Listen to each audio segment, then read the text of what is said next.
Philippines renews key military agreement with the United States.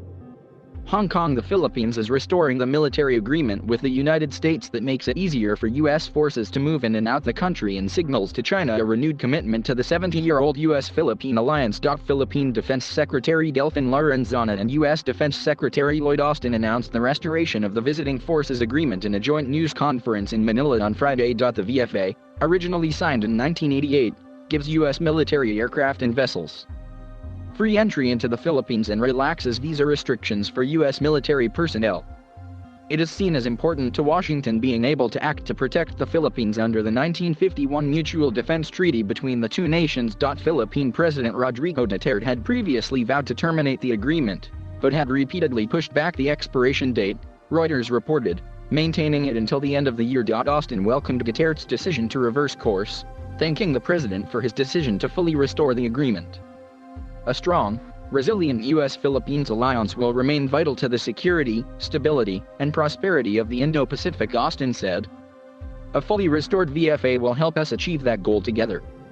Historic US-Philippine ties. The Philippines was once home to two of America's largest military bases outside of the U.S., Clark Air Base and Subic Bay Naval Station. Although those ceased to be U.S. bases in the early 1990s, U.S. forces still had access to them under the VFA, and Manila maintained strong military ties with Washington. But over the past few years, Duterte had tilted away from the U.S. and toward China, which has offered a closer economic relationship with Manila.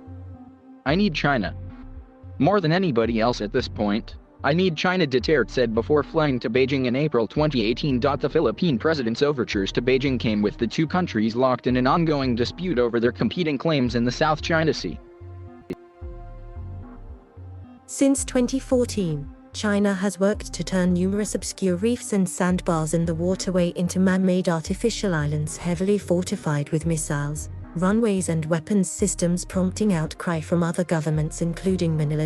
In 2016, a tribunal in The Hague ruled in favor of the Philippines in a maritime dispute, concluding China has no legal basis to claim historic rights to the bulk of the South China Sea. Chinese activity near Philippines. Duterte's pursuit of closer ties with Beijing has come under increasing pressure at home this year as an uptick in Chinese activity inside the Philippines' exclusive economic zone in the South China Sea has strained the Manila-Beijing relationship. The Philippines took a tough tone earlier this year over the lingering presence of hundreds of Chinese boats in its EEZ, especially in April after China criticized Manila for staging naval and coast guard exercises in the South China Sea. Duterte said at the time he would not compromise on his country's sovereignty in the waterway.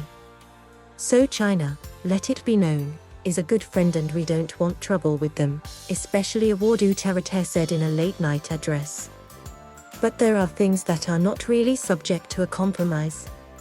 I hope they will understand, but I have the interest of my country also to protect," Duterte said. Though the VFA disagreement had frayed US-Philippine military relations, U.S. officials had been steadfast that there was no weakening of the Mutual Defense Treaty due to it. On the 5th anniversary of the Hague ruling earlier this month, U.S. Secretary of State Antony Blinken reaffirmed the U.S. commitment to defend the Philippines armed forces. The U.S. top diplomat said the U.S. could invoke the U.S.-Philippine Mutual Defense Pact in the event of any Chinese military action against Philippine assets in the region.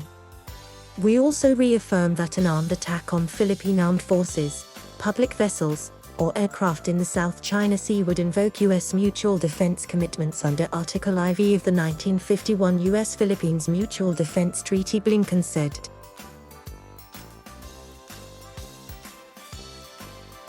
Thank you for watching. Please subscribe